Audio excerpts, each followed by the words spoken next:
Prepare this even on your prep day, and then it could just be waiting for you in the fridge. Just grab some crackers. So what I'm gonna show you today is a tuna and chickpea salad, and we're just gonna make it in a jar like this, and then we're gonna have somewhere to store it right away. So the first thing we're gonna add is gonna be our tuna. This is some canned tuna. I personally can obviously have access to some fresh tuna, but I like the taste of canned tuna. It tastes a little different and it works better for these types of salads in my opinion. Next, we're gonna add some chickpeas,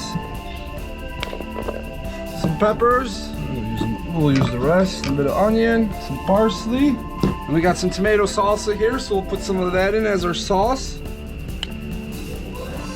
Probably gonna need a little bit of seasoning, so we'll put a little bit of salt in there as well. Now we'll close it up. We can give it a little toss. Okay, if it's not mixing too well, just grab a spoon.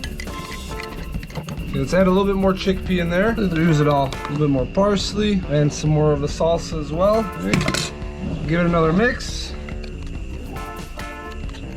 And just like that, if this was made on your prep day, just put a lid on it, put it in the fridge, and then whenever you're ready, you can plate for yourself. All right, now I got just some regular saltine crackers here, and now some of our tuna salad. A little bit of parsley just on top. And there you go, there's your quick tuna salad with chickpea. Enjoy.